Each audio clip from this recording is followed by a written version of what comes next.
Have you heard that saying, you will own nothing and be happy? Yeah, well, it's becoming more true in 2024. Take a look. Wall Street Journal says that there's never been a worse time to buy a home versus rent. More Americans are financing their cars than before, and the average new car payment is at $726 a month. And on top of that, buy now, pay later is booming because Americans are okay financing their vacations to Cancun. Life has become much more expensive in just the last few years, and because of that, it's become more difficult to own things. And because it's more difficult to own things, more and more Americans are getting caught up in this payments game of, let me not own this thing, let me just pay to use this thing. And so now you get caught up in this payments game where you're paying money every single month when you actually don't own anything. Life has become much more expensive, especially in the last few years. And because life has become so much more expensive, Americans are deciding not to own things, not to own their home, not to own their car, not to even own their clothes, but instead pay to borrow these things.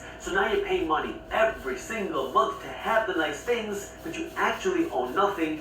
And no one seems to think this is a big deal. In fact, our government just finished up a press tour talking about how the middle class is booming and how the economy is working for the middle class American. But there's a very important financial secret, which shouldn't be considered a secret, that I want you to understand, which is that there's a difference between owning and affording things and having nice things. Now I get it. It's much more difficult to own and afford things today, which I'm going to highlight right now, but this is so important for you to understand if you ever want a chance to break away from what the majority of people are doing and build wealth for yourself, which is actually one of the reasons why on February 6th, 2024, I'm hosting my first ever wealth building workshop. I'm going to be going over live, virtually, the different things that you can be doing right now in this economic system to start planning your money, to start building your wealth, to start generating cash flow, and put your money to work. This is a completely free workshop. I'm hosting 2 live sessions on February 6th, one in the morning Eastern Time and one in the evening Eastern Time. You can join me live where I'm going to be going over for free the different things you need to understand and how you can start using your money as a tool. So if you'd like to join me on this workshop for free on February 6th, I hope you can join because it's going to be a lot of fun. I got the link to how you can join down in the description below, but just make sure you register soon because there's a limited number of people that can actually join me live. So I'd love to have you there, but I just need you to register for me. That way we can actually have a spot for you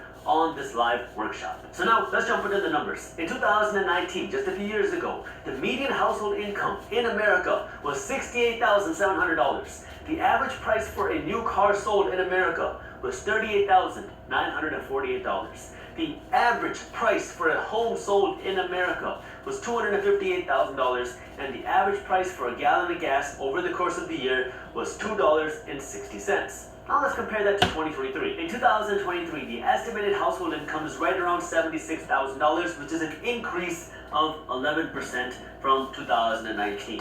In 2023, the average price for a new car sold was $48,247. That's an increase of 19% from 2019. In 2023, the average price of a home sold in America jumped up to $412,000. That's an increase of 60% from 2019. And in 2023, the average price of a gallon of gas sold was $3.76 over the course of a year, because you gotta remember, gas prices fluctuate a lot throughout the year. This is an increase of 44% from 2019. Now, the reason I want you to understand this is because wages, or household wages, grew by 11% over these 4 years. But the prices of things that you need, like your car, your home, and the energy, have all grown significantly faster than people's incomes. Now, what do? Because when you have this much money, but your fixed costs for things like your car, your house, and your energy are growing faster than your income, that means more and more of your money is used to fund your necessary expenses. Things like your home, your car, and your energy, which leaves less money for your discretionary items. Things like your travel, and your clothes, and your eating out, let alone your investments and your savings. So now you have to make a decision. If your cost of living, your necessities, are more and more expensive, where are you going to cut back? Are you going to cut back now on living smaller, maybe having a smaller car, maybe going out and doing less things? Or are you going to invest less money? So I got this app from Experience. It's got everything I need to help my finances. Got my FICO score. Or are you going to say, you know what?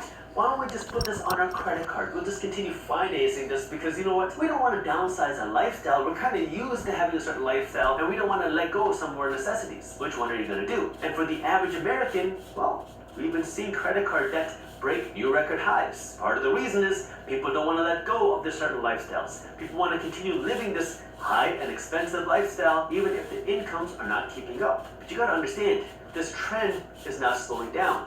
Maybe inflation is slowing down, but the cost of living is still growing faster than people's incomes, and that is going to continue to happen. This has been happening for decades, but it really accelerated in these 4 years. And now we're not seeing deflation, we're seeing disinflation. Disinflation is inflation cooling down, and what that means is that the prices of things are still growing, just not as fast as they were before. So now when you have a few years of rapid price increases, now the prices start to grow a little bit slower. The prices of things are still growing, just not as fast as they were before.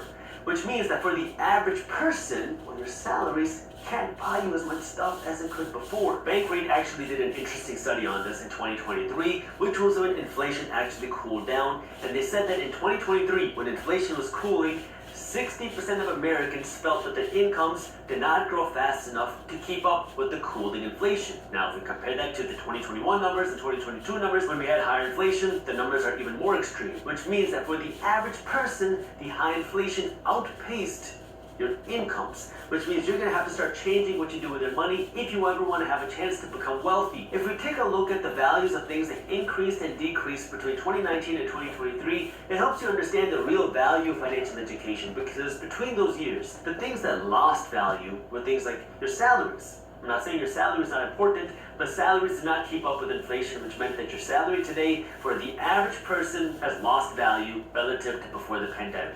In addition to that, savings too. Again, I'm not saying your savings are not important. You need to know how to save your money strategically, but the average person's savings did not keep up with inflation. Even if you kept your money in a high interest savings account for the last 4 years, the high inflation that we saw over the last 4 years outpaced the average savings rate, even in a high interest savings account over the last 4 years. And I'm not even taking a look at other liabilities like your cars and your clothes, because those lose value a whole lot faster than these things. These are things that lost value in the last 4 years. But if you take a look at the things that gained value in the last few years, well, that's things like stock values, real estate values, especially if you're a real estate investor, business values, business valuations, and other assets. So now the financially educated were able to see more gain, because now you put your money into things like stocks or real estate or businesses or other assets. Now you saw the gains here versus the average person who's working to get a salary and save some money. They became poorer in this system, even though you thought that you're doing things right. And now, if you take a look at what's happening today, the cost of living has gone up so much, incomes haven't kept up, so now more and more Americans are not just turning to credit cards, but they're turning to things like buy now, pay later to finance their lifestyles. Well, now you're playing a game where Americans don't even own their own liabilities. They're financing liabilities, but not just that, they're borrowing liabilities. They're not even working to own the liabilities, they're working to just borrow the liabilities. So now you're playing a game where instead of working to own assets, people are working to barely own liabilities. In fact, just working to pay to borrow liabilities, just so you can have it for a little bit of time. And so now all your money is going out to look like you're rich, but you don't even own the liabilities. But the game should be working to own assets, not to just borrow liabilities, because this is where the wealth is built. Now, of course, asset prices go up and down. We've seen market crashes happen. We saw a market crash in 2020. We saw a market crash in 2008. We saw a market crash in 2000. Market crashes will happen again. But what we've seen is that throughout time, the people that become wealthy are the people that turn their money to own assets. It's not the people that work to just own liabilities or the work to borrow liabilities. You are the people that are making these people rich. So now if you want to get rich, you have to be an owner. And yeah, maybe you don't have to go out and own your home today or own your car today, although I am not an advocate of you financing a car ever. When it comes to owning things like assets, you gotta understand how you can start owning them sooner rather than later.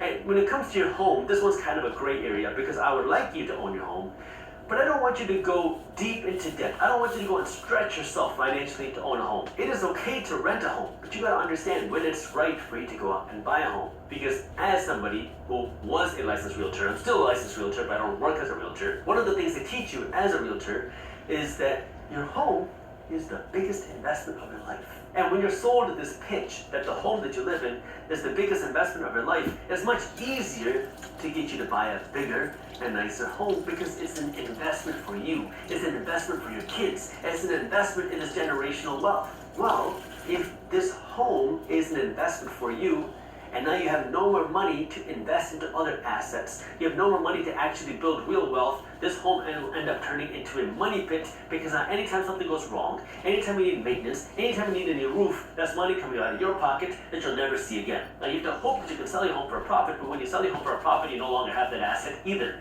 Which is why I want you to own a home, but I don't want you to stretch yourself so thin that you have no more money to invest to own that home. In fact, I would prefer you go out and buy a rental property before you go out and buy a home to live in yourself. But this is where I want you to understand. Your wealth is built here with assets.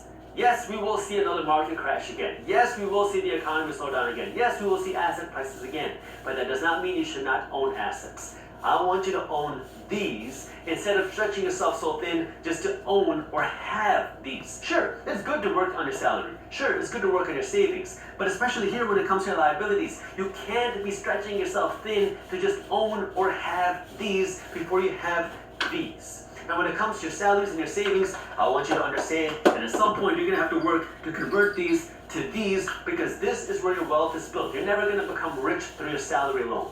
You're never going to become rich through your savings alone. You're going to have to convert these into true assets if you ever want to become wealthy for actual wealth. Now, of course, I'll be talking more about this on the Wealth Building Workshop on February 6th. I hope to see you there, but this is where I want you to understand how our economic system is working. And if you'd like to join me on February 6th, remember I got the link for you down in the description below. This gave the ability for the Federal Reserve Bank now to essentially print money out of thin air because the government doesn't need more wealth, it doesn't need more gold to justify more money printing.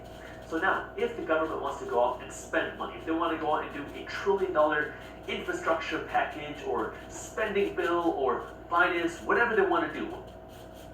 You know that feels Oh, Sassy. You trying to get me naked?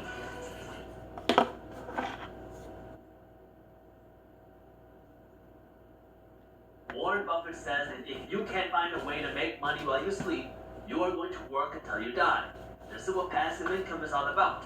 Using your money as a tool to make you money without you having to physically do anything.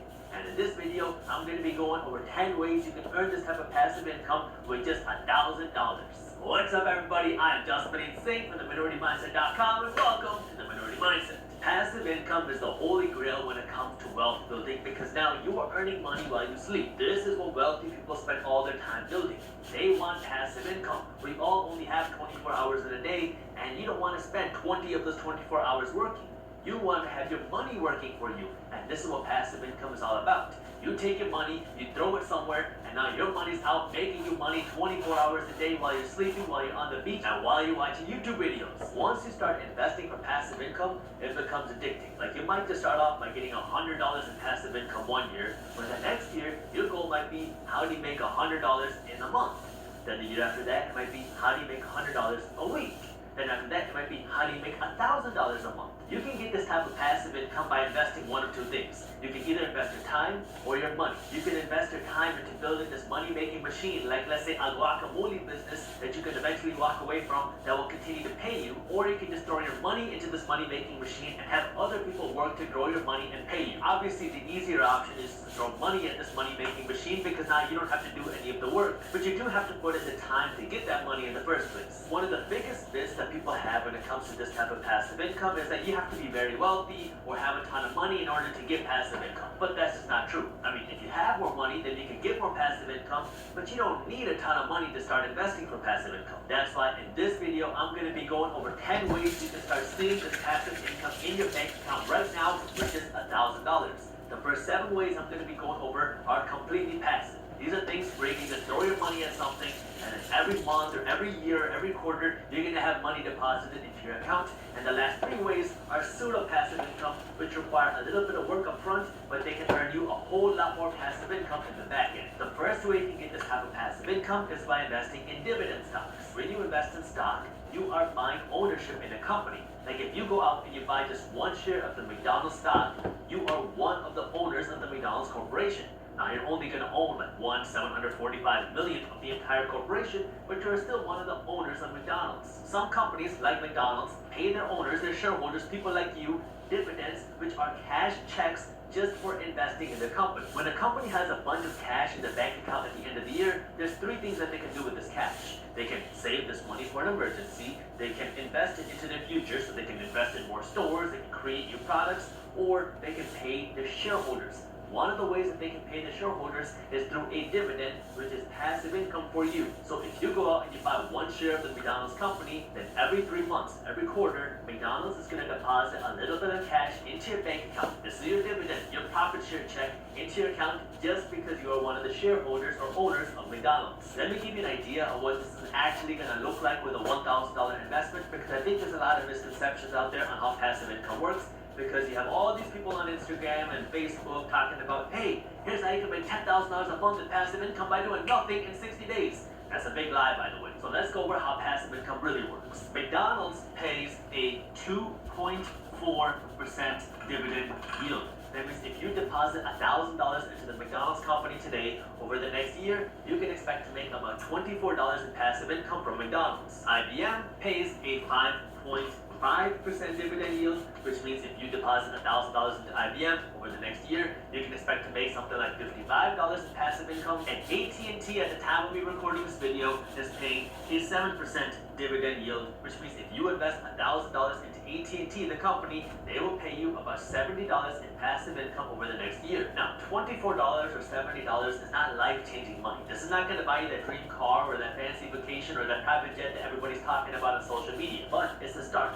$24 is better than no money, because if you didn't invest this money in McDonald's and you spent this $1,000 at McDonald's, you would be left with nothing except a very bloated stomach, right? But if you're investing this money into the McDonald's company, at least you're making $24 in passive income, which you wouldn't have if you didn't invest it into McDonald's. Plus, you have to understand that you're investing into companies, like you're investing into McDonald's, IBM, or AT&T, and your goal with these investments is to see these companies grow. So if McDonald's is making more money, their stock price is also going to go up, which means your investment value also went up. Now, if McDonald's is making more money in the future, then your dividends are going to go up as well, which means you're going to be making more money in passive income. So if you really want to win in this game, you got to consistently keep investing in strong companies. That way you can build wealth by owning a large share of a company, and that way you can make money as the company makes more money. So before I go on to the second way you can make money through passive income, let's make sure our expectations are clear. $1,000 investment is not going to make you a millionaire overnight, okay? $1,000 investment is going to make you some passive income, but it's better than no passive income, and it's the building block to help you build up wealth. That way you can get the financial freedom that you're looking for. The second way you can get this type of passive income is by investing in REITs, which are real estate investment trusts. I discovered passive income when I became a real estate investor, because when I bought my first real estate investment property, this property paid me something like a couple $100 a month in profit every single month. And this was money I didn't have to physically earn. This was money the tenants had to pay me because they were living in my property. I love real estate investing as a way to generate passive income, but there's a couple of downfalls that come with real estate investing. First, you need a lot more cash because you have to buy physical real estate. And second, you have to deal with tenants. If you're investing in real estate, you're going to have tenants that slip and fall while they're taking a shower, and then they're going to sue you because they will say that the bathtub was too slippery when it was wet.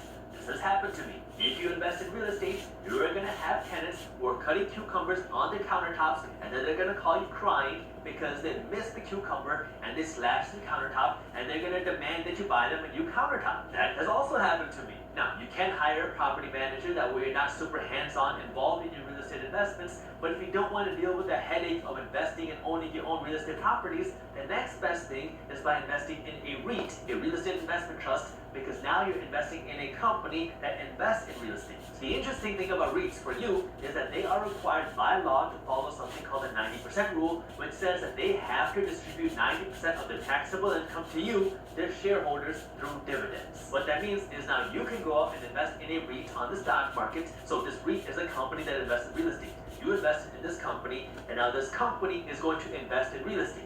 Now, anytime this company makes money through their rental income, they have to distribute 90% of their profits to you through dividends. So if I diagram this out, this Bounty Mega Roll, 4 rolls in 1.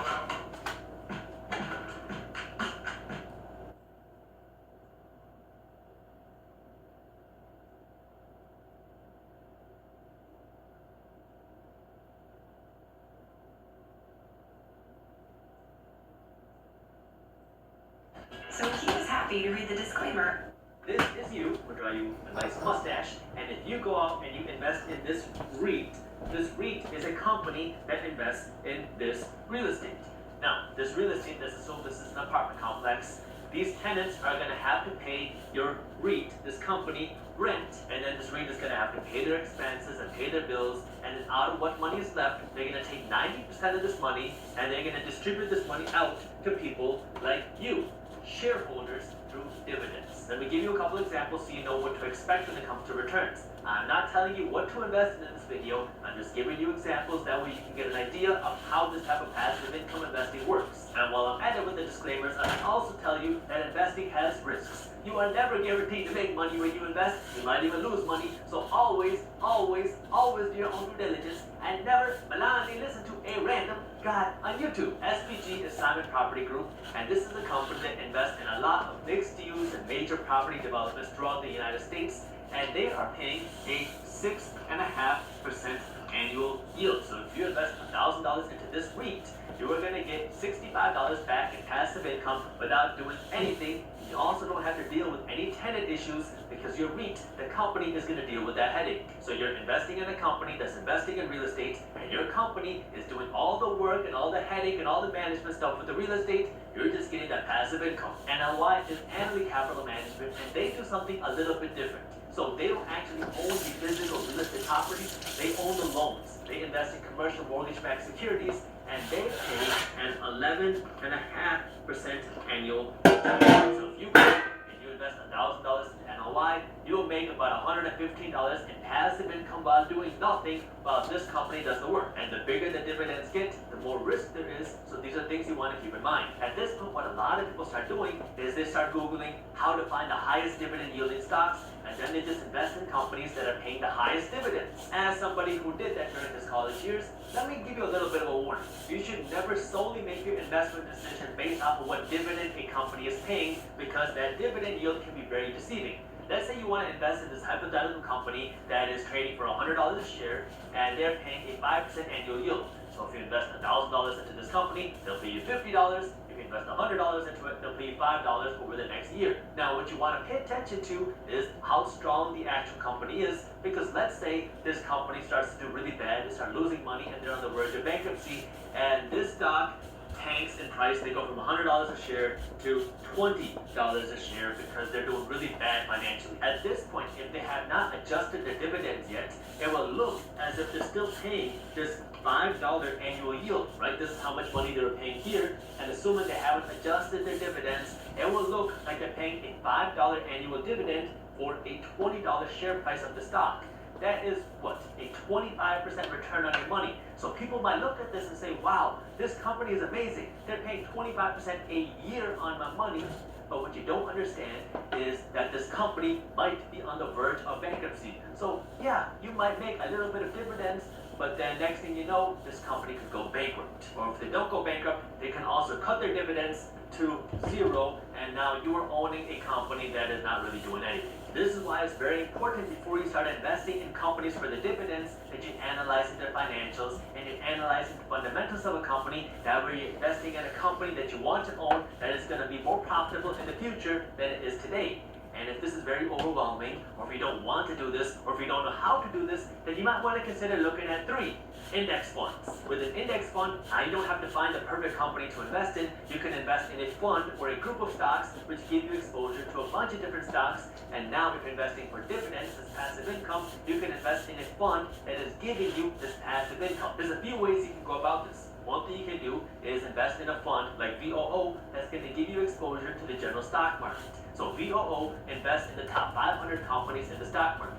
So if you invest in VOO, you're getting exposure to the top 500 companies in the stock market. At the time of me recording this video, VOO is paying a 1.75% dividend. So if you invest $1,000 into VOO today, over the next year, you can expect to make something like $17, $18 in passive income from dividends. Again, this is money you're making by doing nothing except just throwing your money into this fund, and you also have exposure to the top 500 companies in the stock market. So the goal is also this your $1,000 principal, your investment, go up in value as well. VNQ is the Vanguard Index Fund for REITs. So if you want to invest in REITs and get exposure to real estate, but you don't want to do all that work to find the best REIT to invest in and risk your REIT going bankrupt, one thing you can do is invest in V&Q because this fund gives you exposure to a whole bunch of different REITs. At the time of me recording this video, V&Q is paying 3.85% a year in dividends. VYM is the Vanguard Index Fund that gives you exposure to high dividend yielding companies. So if you want to invest in companies that are paying high dividends and you don't want to go out and find all these companies, you can just invest in a fund like VYM, which invests in high dividend yielding companies. At the time we recorded this video, VYM is paying 3.62% a year in dividends. Again, these are not life-changing amounts if you just invest $1,000, but it's the foundation to building wealth that will create a whole new passive income stream because this is money you're making without doing anything. You just throw your money into these funds and then your funds are investing in companies which are doing the work to earn your money, and this is what you're making without doing anything. If you are interested in learning how you can grow this type of passive income even quicker, stay tuned because I'm going to be talking about how you can amplify these things by doing something called pseudo-passive income investing, but I'll get to that in just a little bit. Also, if you ever want to learn more about how to invest in stocks or passively invest your money, we have articles on this on our website, theminority-mindset.com, and I'll also link it for you in the description. But now, the fourth way to get passive income is by investing in crowdfunded real estate. Investing in crowdfunded real estate is similar to investing in a REIT, where you're investing in a company that invests in real estate, but now with crowdfunded real estate, you're actually investing into a fund that gives you direct exposure to the real estate itself. You can't invest in crowdfunded real estate on the stock market. You have to go through a third-party platform which gives you exposure to these real estate investments. This would be using something like Fundrise, and on their website it says that the historical returns for the last number of years has been something like 8 to 12% a year.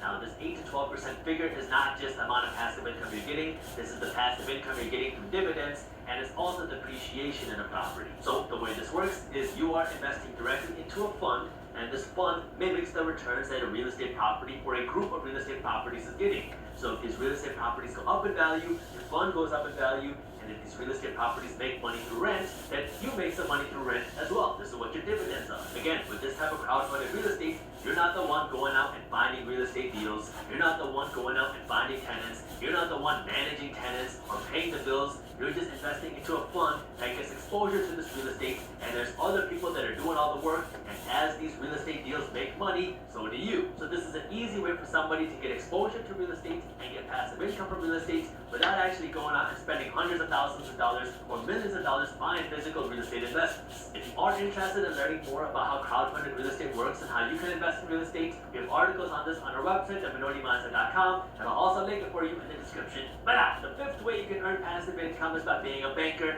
without actually being a bank. The way this works is you find people who want to borrow money. Maybe they don't want to go to a bank to borrow money, or they can't qualify to borrow money from a bank, and so you can lend money to these people, and in exchange for them borrowing your money, they will pay you interest every single month, just like you have to pay the bank interest if you borrow money from the bank. The interesting thing about this is that if somebody can't qualify to borrow money from a bank, they're going to have to pay you higher interest to make up for this higher risk. There's a couple ways you can go about doing this. I mean, you can find somebody who wants to borrow $1,000, but then you're going to have to create all the paperwork and manage the investment, which is a lot of time and a lot of paperwork, which isn't very passive. Or you can use an online lending platform out there like Lending Club. They're not paying me to say this, I'm just giving you an example. These are the return numbers I just pulled off the website to give you an example of how this type of lending works. So they say the average return, the average interest rate is 14%. So this is the money the borrowers are going to pay to borrow money. Now, out of this 14%, you're not going to get all this money because some people are just not going to pay their loans, and other people are going to pay their loans off early. If you pay a loan off early, you pay less interest, so this is less interest than you get. So they say to apply an 8% factor of loss, either from people not paying the loans or from people paying off the loans early, and then they apply another 1% fee for their commission. Now, after these fees, you are left with something like a 5% return. And so this is money you're making monthly through interest, and you're also getting a little bit of principal back every single month. And so you just lend this money out, let people use your money, and then they're going to have to pay you interest to use your money. The sixth way to make money is by renting out some of your home. When I was in college, me and my friends were talking about business ideas. One idea that we came up with was on weekends that we worked in the apartment, we could sublet our apartment out to other people who wanted to stay in our city and our campus when we weren't there. It's an easy way to make money because if you're not in your home for a weekend, you can have someone else stay there and they'll pay you rent for that weekend. Back then it was really hard to do because there was no such thing as Airbnb, or if there was Airbnb, I had never heard of it. If you're not at your home for a weekend, or if you have extra space like a basement or an extra room, you can put this on Airbnb for weekends that you want other people to stay there. Or the alternative, if you're cool with other people living in your property, is if you have extra space in your home, maybe it's a basement or a guest room or an in-law suite. If you have this extra space, you can rent it out to somebody else, and they will live there, and then they're going to pay you rent every single month for using your property, and you don't really have to invest that much extra money because you already have the space and it's sitting there vacant, and now someone's going to use it and pay you passive income every single month for using your space that you're not using. Depending on where you live, that could be an extra $200 to $1,000 a month every single month in passive income. And you don't even have to invest $1,000 to do that if you have this space. The seventh way to get passive income is by investing in municipal bonds. Earlier on in this video, I was talking about how you can get passive income by investing in stocks to get dividends. Now, when you invest in stocks, you become one of the owners of a company. With bonds, it's a little bit different because now you're not becoming an owner of anything. You are just investing your money by giving loans, and you're getting paid with interest. If you didn't already know, cities and states love spending money that they don't have. So this might be used to build schools, or build roads, or build police systems. And in order to fund this, they need to borrow money. One of the ways that local governments borrow money is by issuing bonds to people like you, investors. This is what a municipal bond is. A municipal bond is when you are loaning money to a local government. Your city, or this might be your state, and now you are loaning your money to the city or the state, and the city or state is going to pay you back with interest. So every single month, you're going to get paid with a little bit of interest, and at the end of the loan, this is called the maturity date, you're going to get your $1,000, your initial investment back. There's a couple things that make municipal bonds very interesting. One is they tend to be very safe because nobody thinks that cities and states are going to go bankrupt. And second, they can be tax-free investments. If you lend money to the government, they are federally tax-free. That means you're not going to have to pay any federal taxes. But there's also a second layer of tax called state taxes. So places like New York and California have very high state taxes. But if you invest in a New York municipal bond or a California municipal bond, and you live in New York or California, then you also don't have to pay any state taxes on the income. But in order to avoid paying the state taxes, you have to live in the state where this bond is located. So if you are investing in a New York municipal bond and you don't live in New York, then you're going to have to pay state taxes on your income. But if you live in New York and you're investing in a New York municipal bond, then you're not going to have to pay any federal taxes on your income, and you also don't have to pay any state taxes on your income. People are always debating over tax rates because the more money you make, the more taxes you have to pay.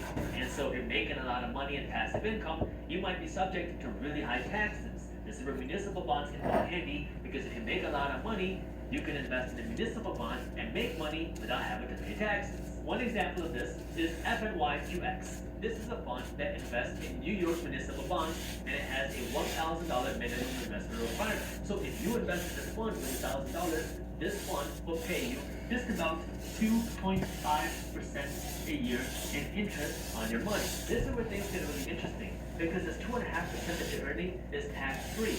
So if you are a really high, this 2.5% that you're earning tax-free is actually something like 5% that you would have been earning before